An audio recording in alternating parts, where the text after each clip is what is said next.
everyone, thank you again for joining me. So this is our second instalment or second exercise video, again to try and keep yourself fit and healthy. So I've been thinking about really where we can go with this, because I think I can pretty safely say that we're going to be in lockdown for a while. So I thought, well, what a better opportunity to really start from the beginning. My goal over the next few weeks, and well, maybe months, we'll take every day as it comes, let's not get too bogged down with this, is to try and make things as sport specific as we can, so obviously be it tennis or squash, but also for general fitness, and just making things as functional as we can do as well. So I thought today I'm going to start with the basic, showing you how to do a basic squat and a basic lunge or split squat, whatever you want to call it. So those of you who know me, who have been treated you or done any sort of rehab stuff, for me it's all about form. It's not about how big or how big movement you have, or how much you can lift, or how high or how long you can go. It's about doing the right thing in the right plane with the right muscle. And I think the squats and the lunges are probably the best exercises to do, but when done well. If done poorly, you can give yourself back pain, you can give yourself knee pain. They're just those things that you see loads of people in the gym when they're going butt to floor, they've got massive weights loaded over their head. But for us, it's about a daily functional activity as well. We do it all the time. So when we sit to stand off the chair, off settees, of chairs, that's the squat position. When we go upstairs, you're kind of doing a bit of a lunge. But when you think about the sport as such, we should all be, in both tennis and squash, we should all be in that slight ready position. Yes, we should be in that ready position, on our toes and ready to pounce. Don't know if we are, but generally we should be. So again, that's a good static hold, and that's a squat in itself, and that's something we can build on and work into these exercises. So I'm going to try and teach you today the proper form of the squat, give you some modifications, because yes, they can for knee pain, for hip pain, for back pain, for stiffness. They're not the easiest exercises to do, but you can still get benefit from them by doing some slight modifications.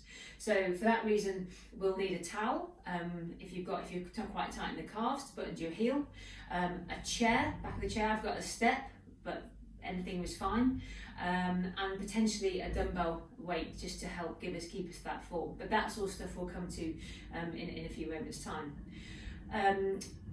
We're going to start off on the floor. So if you've got a mat and a pillow, most of you will know that I'm 20 weeks pregnant, so I can't lie completely flat, so I have my nice pillow. It's very cozy, and not going to do too much on there, but we're going to start just with some activations to work with our butt and our hamstrings and quads, and then we're going to move on to a full squat and a full lunge. Again, none of this should cause you any pain. Where you want to be feeling work is in your butt, in your tum, to give you some stability. Yes, your legs are your power drivers, and so is your hamstrings. So everything should be working together, but you shouldn't feel your back. You should certainly feel no pain. You shouldn't really feel too much in your knees in terms of pain either, but they can sometimes give you a little bit of warning, so that they're being worked. But if that's the case, just don't go down as low or move too high, move too far. And that's the safety bit over for now. So I'm going to just come and lie on your back. So I'm going to start doing a bridge. Now, again, it's very much of a yogi thing. It's very much a Pilates based thing, but not many people know why we actually do a bridge. But if you think about what a bridge does, if I just get in position. So I am now obviously lying, but if I was to be in standing, I'd be in the squat position. So here, this is a brilliant position to now start and activate the right muscles to do the right job for the squat. So the concept of neutral spine, some of you may know, some of you did the seminars with me as well, we've done all this before. But I want you to just put your hands onto your hip, and please lie flat as well. This is only for my purpose, so I don't conk out on you halfway through the video. I'm just doing some basic little pelvic tilts. Your feet want to be hip width apart, and to find that, you simply bring your feet and knees together, turn your heels out to the side, and then bring your toes so they're straight, okay? Hands on the front of the hip, and then you want to just gently try and press your back down into the bed. Just using your tummy muscles, try and relax your bottom at this point, and then arching your back so you can get your hands underneath your back, and then dropping down, rounding off and arching again. A neutral spine is that halfway house point between the two movements. So you're then just going to find that neutral, so I'm about there. It's different for everybody. Guys, you tend to be a little less mobile than girls in this position, so you're not looking for big movement like I said at the beginning. And then from there, just to make sure you're in the right position, if you press your weight down through your feet and your heels, you'll feel that you get a good butt and inner thigh activation, okay? So that in itself is brilliant.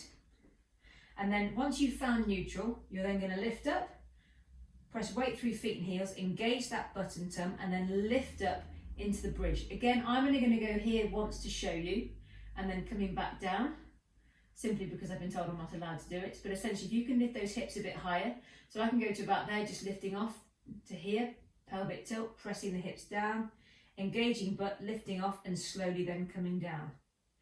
So that in itself is like the precursor movement to this actual squat position. And if you can do about 10 of those nice and slowly, working your tummy, working your butt mainly, this is what we're looking at.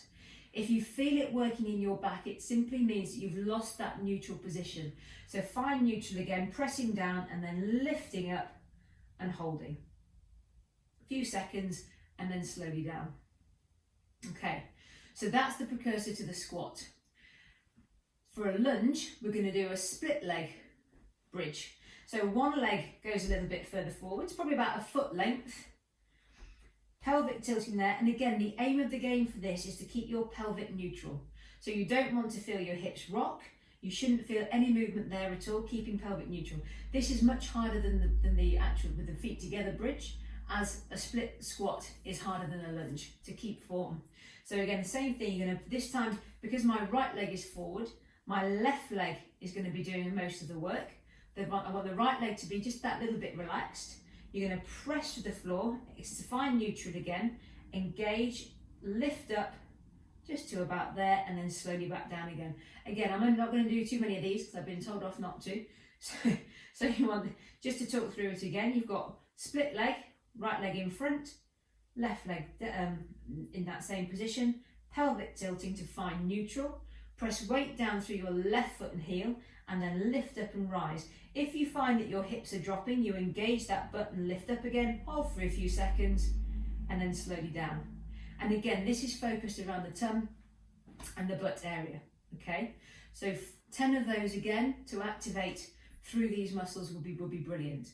Starting off that nicely, and then we're going to come into a standing position. Nice and slowly. Don't give yourself a head rush, that happens to me quite regularly at the moment, okay?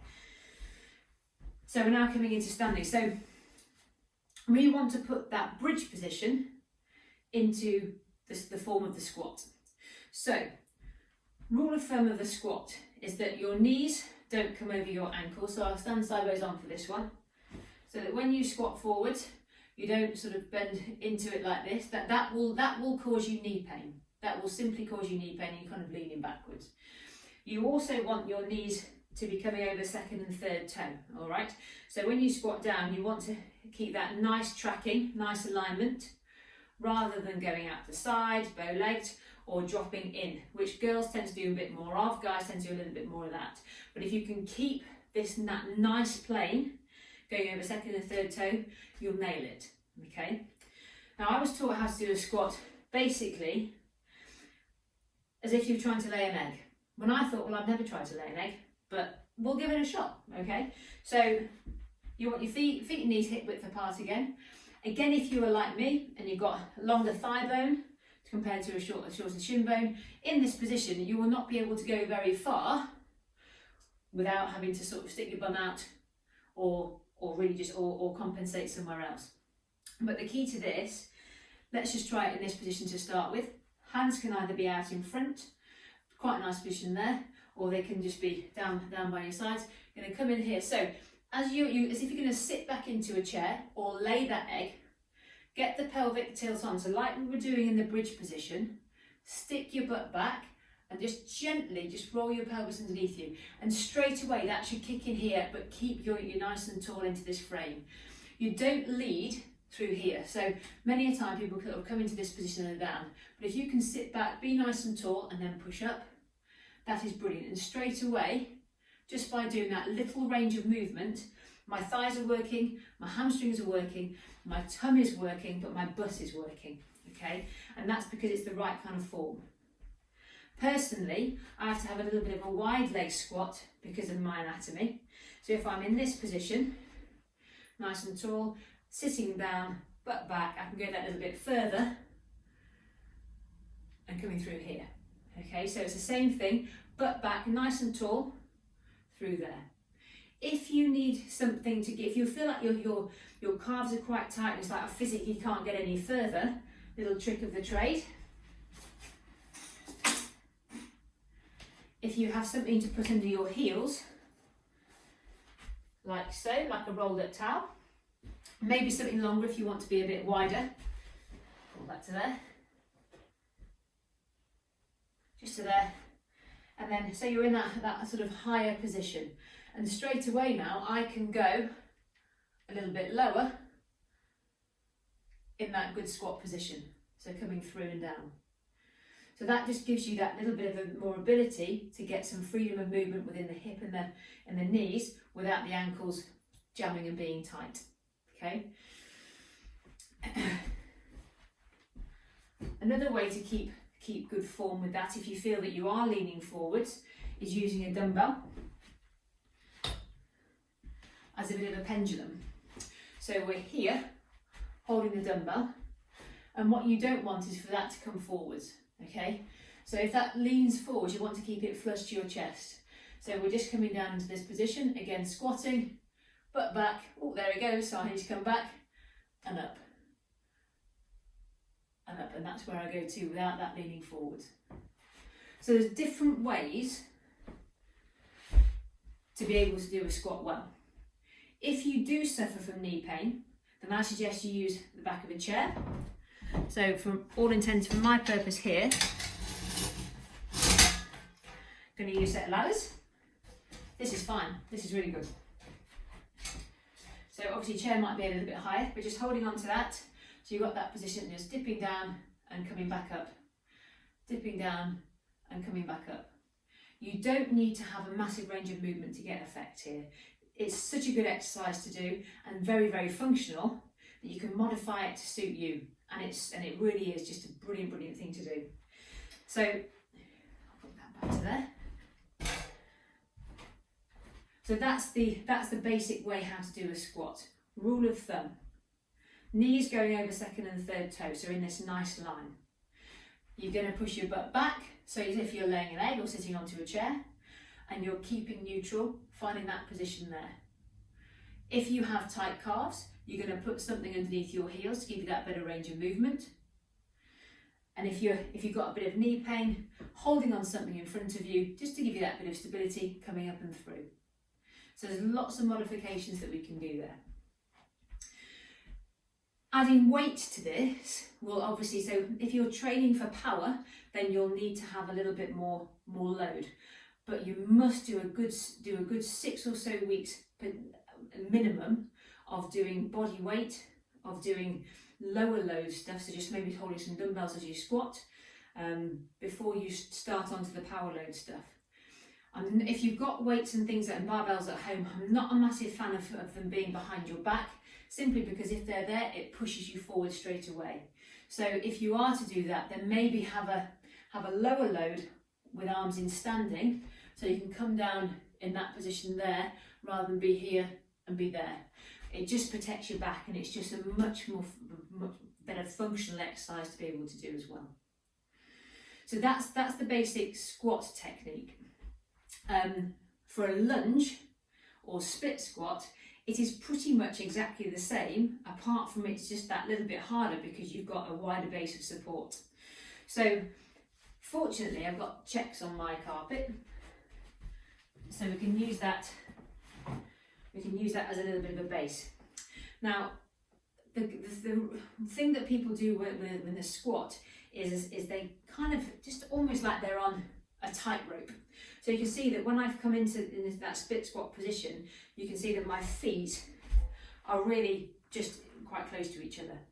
You want to feel like you're on a train track. So I've got these two little squares here, so it's almost like you still want to be about hip width apart, about to there. And then you just take that one leg back as a stride length behind you. So we're here. So you want your toes pointing straight forwards, and you want your hips pointing straight forwards. So as my right leg has come back, the hip is rotated slightly.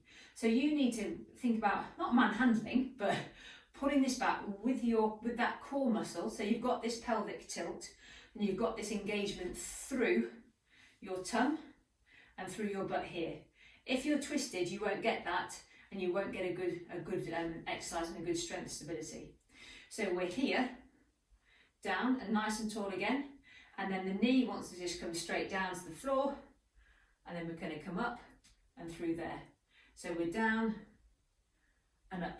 And again, rule of thumb, your knee of your front leg goes over second and third toe. Your knee of your back leg goes over second and third toe.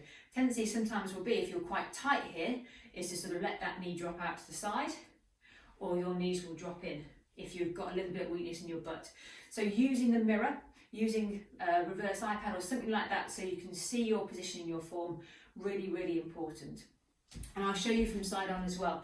So we're here, we've got this stride stand position to there. So I'm nice and tall.